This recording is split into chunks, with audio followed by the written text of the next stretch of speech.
भगवंत मान जी कई बारी भगत सिंह दी गल करनी बड़ी सौखी हुंदी है, उस आइडियालोजी ते तुरना बड़ा औखा हुंदा। तुसीं इनकुआरी करा लो, ਜਿਹੜੀ भगत सिंह ਦੇ ਸੁਪਨਿਆਂ ਦੀ ਗੱਲ ਕਰਦੇ, ਕੱਲੇ इनकलाब जिंदाबाद कह के नहीं इनकलाब आउणा,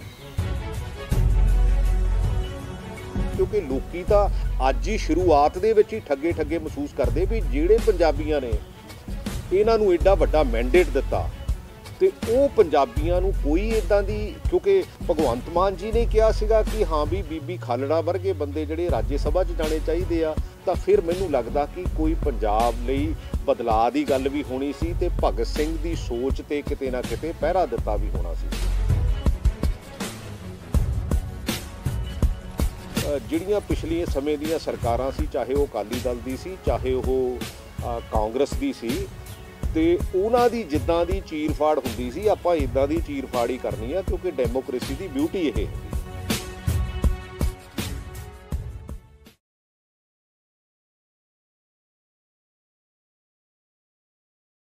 ਸਭ ਤੋਂ ਪਹਿਲਾਂ ਤਾਂ ਮੈਂ ਤੁਹਾਨੂੰ ਸਾਰਿਆਂ ਨੂੰ ਜੀ ਆਇਆਂ ਕਹਿੰਦਾ।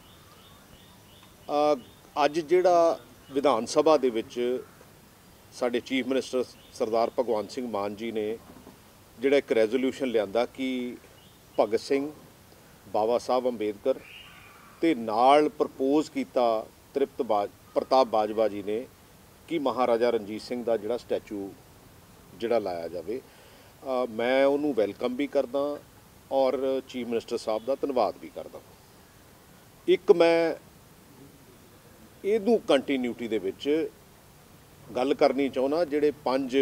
राज सभा के मैंबर जिहड़े पंजाब तो ये आम आदमी पार्टी नॉमीनेट जिहड़े कीते आ, उन्हां ते मैं गल करनी चाहुंदा। जिथे इन्हां ने बदलाव की राजनीति की गल करते आ, उहदे विचों 2 तां पंजाब दे है ही नहीं, लेकिन एक जिहड़ा लुधियाणे दा उद्योगपति आ भगवंत मान जी, कई बारी भगत सिंह दी गल करनी बड़ी सौखी हुंदी है, उस आइडियालोजी ते तुरना बड़ा औखा हुंदा। तो मैं ये चाहूँगा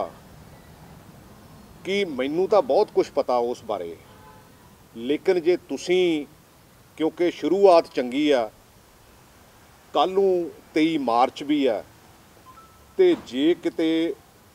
एक इंडिपेंडेंट इनकुआरी, चाहे इत्थे दी किसी एजेंसी तो, चाहे CBI तो,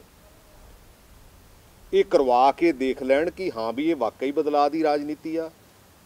ये पंजाब दे मुद्दे चक्कणगे, ये पंजाब की गल करनगे जिहड़े 2 पंजाब दे है नहीं, तो जिहड़ा तीजा, क्योंकि इन्हां दे वर्करस ने, मैं समझदा कि बहुत मेहनत की आ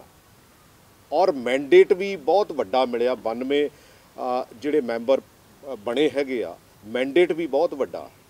तो इहदे ते इनकुआरी की मैं डिमांड करदा भी इहदी इनकुआरी कराओ, चाहे कोई कांग्रेस दा उहदे विच होवे, क्योंकि ये पिछले समय दे विच आम आदमी पार्टी वाले, क्योंकि खास करके अमन अरोड़ा जी इहो जिहियां गल्लां बहुत करते हैं, क्योंकि मैं अज ये करना नहीं चाहुंदा सी, लेकिन अल्टीमेटली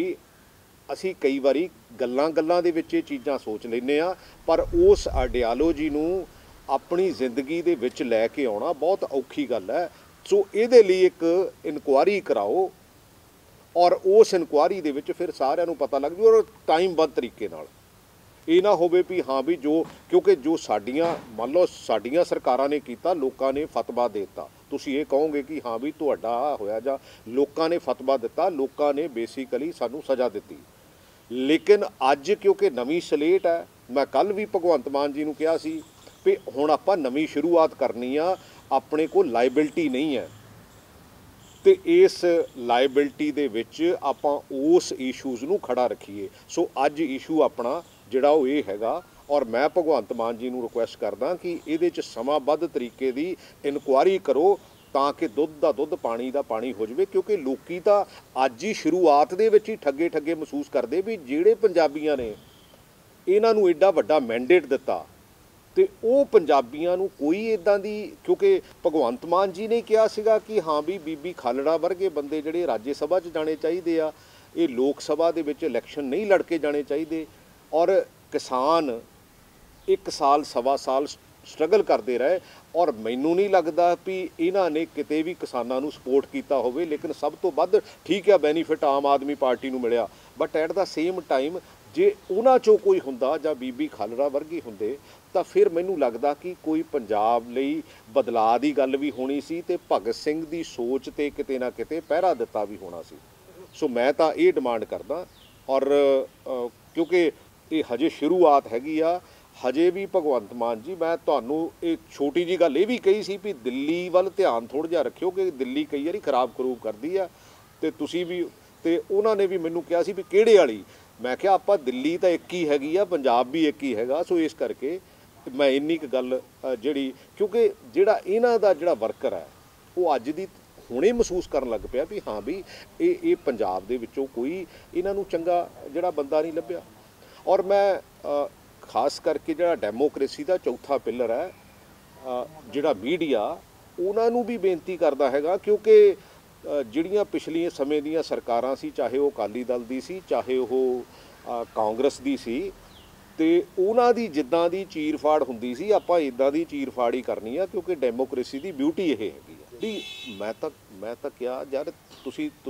ਇਨਕੁਆਇਰੀ ਕਰਾ ਲਓ, ਜਿਹੜੀ ਭਗਤ ਸਿੰਘ ਦੇ ਸੁਪਨਿਆਂ ਦੀ ਗੱਲ ਕਰਦੇ ਕੱਲੇ ਇਨਕਲਾਬ ਜਿੰਦਾਬਾਦ ਕਹਿ ਕੇ ਨਹੀਂ ਇਨਕਲਾਬ ਆਉਣਾ, ਕੱਲਾ ਇਨਕਲਾਬ ਕਹਿ ਕੇ ਨਹੀਂ ਇਨਕਲਾਬ ਆਉਣਾ, ਉਸ ਗੱਲ ਤੇ ਅਸੀਂ ਪਹਿਰਾ ਦੇਈਏ। केसी वेणुगोपाल रहने वाले केरला के राज्य सभा मैंबर राजस्थान तो वो तो उस सूबे वालियां नूं कहना चाहिए, मैं नहीं कहता, मैं कहना जे कांग्रेस दे विच भी इदां दी कोई गल हैगी आ वो सूबे वालियां नूं कहना चाहिए। मैं तो इस सूबे नूं रिप्रजेंट करदा, मैं तो पंजाब नूं रिप्रजेंट करदा, पंजाबीयत नूं रिप्रजेंट करदा, पंजाब दी गल करूँगा मैं। तुहानूं सिर्फ हरभजन ठीक लगदे ਜਿਹੜੇ ਰਾਜ ਸਭਾ ਭੇਜੇ ਗਏ? मैं तो यार देखो मैं ਜਿਹੜੀਆਂ दो दिल्ली ਦੀ ਗੱਲ हैगी आ,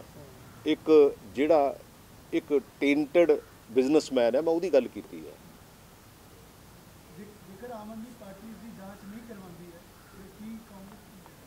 नहीं फिर फर्दर असी अपनी पार्टी लैवल ते फोरम ते गल अगे लैके आवांगे। एक प्रगट जी सोशल मीडिया ते भी चर्चा चलती पई है कि जिस तरीके नाल किसानी अंदोलन सीगा कि घेरिया दिल्ली में जाके उस तरीके दे नाल जे राज्य सभा का जिहड़ा मुद्दा हैगा उत्ते आम आदमी पार्टी नहीं सुनती, इन्हां दे 92 MLAs नूं घेरना चाहिए, सोशल मीडिया ते चर्चा चलती पई है। इस चीज़ नूं किस तरीके देखो आने वाले समय बहुत कुछ होगा, हजे शुरुआत है। अज जिहड़ी गल बेसिकली CM साहब ने कही है कि असी तैयार नहीं है गवर्नर एड्रैस से, क्योंकि सारे नवे हैगे आ, मैनू लगता समा देना चाहिए, तैयारी करने लई समा देना चाहिए, एक्सपीरियंस होण देना चाहिए। कोई अज कोई ये तो है नहीं गा कि 5 सालों की गल हैगी आ, असी उस चीज़ को कोऑपरेट करने तैयार हैं कि ठीक है गल, क्योंकि जो गवर्नर एड्रैस हो जाता पर वो बहस तो उदों होंदी है, but at the same time जो गल समझ आती हैगी आ भी ये नहीं हजे तैयार है तो कोई गल नहीं, आने वाले समय के ये तैयार हो जाएंगे। हुण कांग्रेस बार-बार गल चक रही है बीबी खालड़ नूं भेजो, बीबी खालड़ नूं भेजो, तुहाडा अपना कार्यकाल भी रहा सीगा। मैं तो यही कहन दिया भी जो 80 तो 18 असी आ गए, असी जो 80 तो 18 आ गए तो फैक्टर तो बहुत आए विच। मैं तो मीडिया का जिहड़ा बेसिकली चौथा थंब है ना डेमोक्रेसी का, मैं तो उन्होंने कहना भी जो चीर फाड़ जिहदी करन दी जरूरत है आपां उहदी करिए, ਜਦੋਂ ਤੁਸੀਂ ਪਿਛਲੇ ਸਮੇਂ ਦੇ ਵਿੱਚ ਵੀ ਕਰਦੇ ਰਹੇ ਹੋ, ਕਿਉਂਕਿ ਆਪਾਂ ਉਧਰ ਨੂੰ ਗੱਲ ਜਿਹੜੀ ਆ, ਕਿਉਂਕਿ ਡੈਮੋਕ੍ਰੇਸੀ ਦੀ ਬਿਊਟੀ ਇਹ ਹੈਗੀ ਆ। ਪਾਰਟੀ ਦੀ ਗੱਲ ਕਰ ਲਈਏ, ਪਾਰਟੀ ਸਭ ਠੀਕ ਚੱਲ ਰਿਹਾ? ਪਾਰਟੀ ਬਿਲਕੁਲ ਠੀਕ ਠਾਕ ਹੈ। ਕਿਹਨੂੰ ਦੇਣੀ ਚਾਹੀਦੀ ਹੈ ਕਮਾਂਡ? ਜਿਹਨੂੰ ਮਰਜ਼ੀ ਦੇ ਦੇਣੇ, ਬੇਸਿਕਲੀ ਦੇਖੋ ਸਾਨੂੰ ਸਾਰਿਆਂ ਨੂੰ ਪੁੱਛਿਆ ਗਿਆ ਹੈਗਾ, ਸੋ ਜਿਹਨੂੰ ਵੀ ਦੇ ਦੇਣਗੇ ਕੋਈ ਪ੍ਰੋਬਲਮ ਨਹੀਂ ਹੈ। ਪਿੱਟੂ ਤੇ ਖੈਰ ਦੇ ਨਾਮ ਚੱਲ ਰਿਹਾ ਹੈ। ਦੇਖੋ ਮੈਂ ਤਾਂ ਅਪਾਇੰਟਮੈਂਟ ਕਰਨ ਵਾਲਾ ਹੈ ਨਹੀਂਗਾ, ਮੇਰੇ ਕੋਲ ਤਾਂ ਹਾਂਜੀ ਨਹੀਂ ਸੁਣਿਆ ਸਾਨੂੰ ਸਾਰਿਆਂ ਨੂੰ ਆ, ਉਹਦੇ ਤੋਂ ਬਾਅਦ ਡਿਸੀਜਨ ਜਿਹੜਾ ਹੈਗਾ ਉਹ ਬੈਠ ਕੇ, ਕਿਉਂਕਿ LOP ਦਾ ਵੀ ਔਰ ਪ੍ਰਧਾਨ ਬਿੱਟੂ ਜਾਂ ਖੈਰੇ ਦਾ ਨਾਮ ਜ਼ਿਆਦਾ ਚੱਲ ਰਿਹਾ, ਜਿਹਦਾ ਵੀ ਮਰਜ਼ੀ। ਮੈਂ ਤਾਂ ਦੇਖੋ ਮੈਂ ਤਾਂ ਟੀਮ ਖਿਡਾਰੀ ਆ, ਮੈਨੂੰ ਕਿਸੇ ਨਾਲ ਕੋਈ ਬਹੁਤੀ ਲੰਮੀ ਚੌੜੀ ਪ੍ਰੋਬਲਮ ਹੁੰਦੀ ਨਹੀਂ ਹੈ, ਕਿਉਂਕਿ ਟੀਮ ਦੀ ਗੱਲ ਹੁੰਦੀ ਆ, ਕਿਸੇ ਇੰਡੀਵਿਜੂਅਲ ਦੀ ਗੱਲ ਹੁੰਦੀ ਨਹੀਂ। ਪ੍ਰਗਟ ਸਿੰਘ ਜੀ ਕੈਪਟਨ ਬਣ ਸਕਦੇ ਹੋ ਤੁਸੀਂ ਹਾਕੀ ਦੇ ਕੈਪਟਨ ਵੀ ਰਹੇ ਹੋ। ਸਾਡਾ ਬਿਟਰ ਐਕਸਪੀਰੀਅੰਸ ਰਿਹਾ ਹੈ ਔਰ ਹਾਈ ਕਮਾਂਡ ਵੀ ਸਿੱਧੂ ਜ਼ਿਆਦਾ ਸਵਾਲ ਖੜੇ ਕਰਦੇ ਸੀ, ਇਸ ਦਾ ਨੁਕਸਾਨ ਕਾਂਗਰਸ ਨੂੰ ਹੈ, ਸੁਖਜਿੰਦਰ ਰੰਧਾਵਾ ਨਹੀਂ ਹੋਇਆ ਹੈਗਾ, ਬਟ ਈਦ ਮਗਰੋਂ ਤੰਬਾ ਫੂਕਣ ਵਾਲੀ ਜ਼ਰੂਰਤ ਨਹੀਂ ਹੈ। ਮੈਂ ਸਾਰੇ ਲੀਡਰਸ ਨੂੰ ਇਹ ਰਿਕੁਐਸਟ ਵੀ ਕੀਤੀ ਆ, ਕਾਂਗਰਸ ਦੇ ਲੀਡਰਸ ਨੂੰ, ਕਿ ਉਹ ਗਲਤੀਆਂ ਦਾ ਨਤੀਜਾ ਹੀ ਆ ਕਿ ਅਸੀਂ 80 ਤੋਂ 18 ਤੇ ਆਏ ਹਾਂ। ਤੇ ਸਾਨੂੰ ਦੁਬਾਰਾ, ਕਿਉਂਕਿ ਅਸੀਂ ਮੈਚ ਦੇਖੋ, ਮੈਂ ਤਾਂ ਉਸ ਲੈਵਲ ਤੇ ਖੇਡਿਆ ਆ, ਟੀਮਾਂ ਜਿੱਤਦੀਆਂ ਵੀ ਆ, ਟੀਮਾਂ ਹਾਰਦੀਆਂ ਵੀ ਆ, ਉਹਦੀ ਇੰਟਰੋਸਪੈਕਸ਼ਨ ਹੁੰਦੀ ਆ, ਉਹਦੇ ਚੋਂ ਗਲਤੀਆਂ ਕੱਢ ਕੇ ਤਾਂ ਉਹਦੇ ਤੋਂ ਦੁਬਾਰਾ ਖੜੀਆਂ ਕੀਤੀਆਂ ਜਾਂਦੀਆਂ ਟੀਮਾਂ। ਮੈਂ ਤਾਂ ਉਹ ਦੁਬਾਰਾ ਖੜੀ ਜਿਹੜੀ ਕਰਨ ਵਾਲੀ ਟੀਮ ਆ ਉਹਦਾ ਮੈਂਬਰ ਹੈਗਾ। ਠੀਕ ਠੀਕ ਹੈ ਸਰ। ਥੈਂਕ ਯੂ ਜੀ।